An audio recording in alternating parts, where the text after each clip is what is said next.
Hey guys, welcome to Simply Salesforce.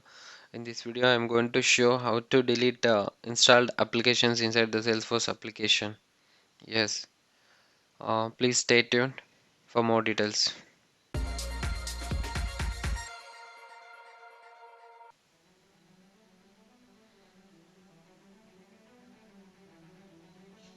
Well, we have logged into the Salesforce application, and before going to the details, I will navigate to the service console here.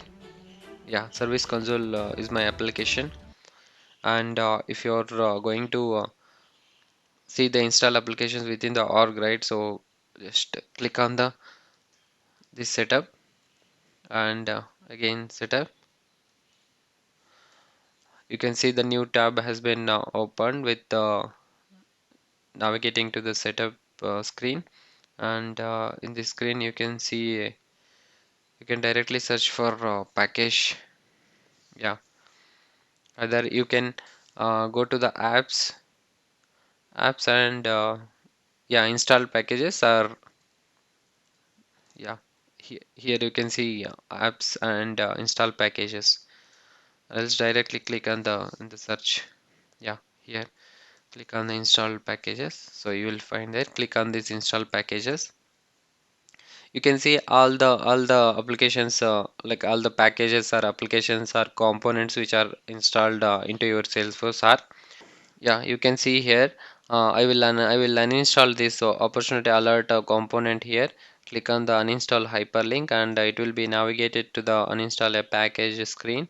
And here you can see that if you want to save the like a copy of the package data for 48 hours, so you can click on this option, or if you don't want, so click on the do not save the copy of this package data after uninstall option, and yes, just acknowledge this.